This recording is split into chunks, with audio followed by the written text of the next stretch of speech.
মাত্র 4 বছর বয়সে আক্রান্ত হন অ্যালোপেসিয়া নামক বিরল রোগে। উঠে যায় মাথা সব চুল। দীর্ঘমেয়াদী চিকিৎসায় ওজন বেড়ে যায় অনেকটাই। সব চুল ঝরে গেছে, এই বয়সে এতটা মোটা, এখন তোমাকে কে বিয়ে করবে? রুশালির প্রতিটা দিন শুরু হতো এমন প্রশ্ন দিয়েই। সমাজে তাকে কুৎসিত আখ্যা দিয়ে বারবার অপমানিত করা হয়। যখন তার বয়স মাত্র 6 বছর, তখনই বিভিন্ন মানুষ তার পরিবারকে প্রশ্ন করতে থাকে, এই মেয়েকে কেউ বিয়ে করবে তো? ও তো এর মধ্যেই বিশাল মোটা হয়ে গেছে, তার সাথে সাথে চুল পড়তেও শুরু করেছে। হীনমন্যতায় ও ভয় জড়সড় থাকা মেয়েটা আজ সোশ্যাল মিডিয়া ইনফ্লুয়েন্সার। আগে হ্যাঁ, রুশালি চান্ডেল জন্ম থেকে আর 5টা শিশুর মতোই স্বাভাবিকভাবেই বেড়ে উঠছিলেন।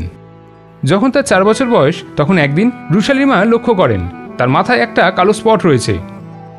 আস্তে আস্তে সেই স্পট বাড়তে থাকে এবং পরবর্তীকালে অনেক পরীক্ষার পর বোঝা যায় তিনি অ্যালোপেসিয়া রোগে আক্রান্ত হয়েছেন।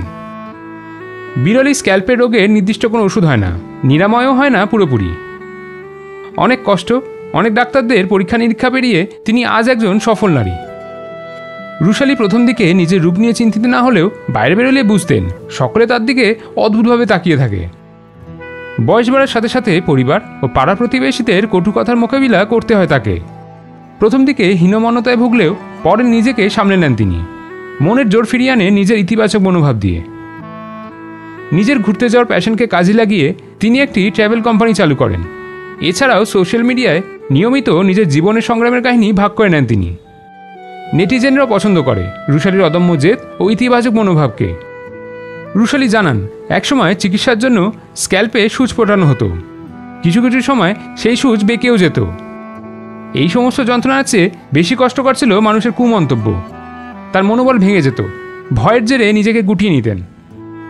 এরপর একদিন তিনি নিজেই সমস্ত ভয় কাটিয়ে উঠে দাঁড়ান। নিজের বাহ্যিক সৌন্দর্যকে গুরুত্ব না দিয়ে নিজের অন্তরের সৌন্দর্যকে তুলে ধরেন সোশ্যাল মিডিয়ার মাধ্যমে। তার ভিডিও তথ্যমূলক ও মোটিভেশনমূলক হয়, যা নেটিজেনরা পছন্দ করেন। রুশালি প্রেরণা যোগান সেই সব অ্যালোপেসিয়া ও অন্যান্য রোগীদের যাদের জীবনে রয়েছে যন্ত্রণাময় কালো দিক। আপনি আরও দূরে এগিয়ে যান, এইভাবেই অনেক মানুষকে আরও উৎসাহ দিন। কেমন লাগলো আজকের এই ভিডিওটা জানাতে ভুলবেন না কমেন্ট করে।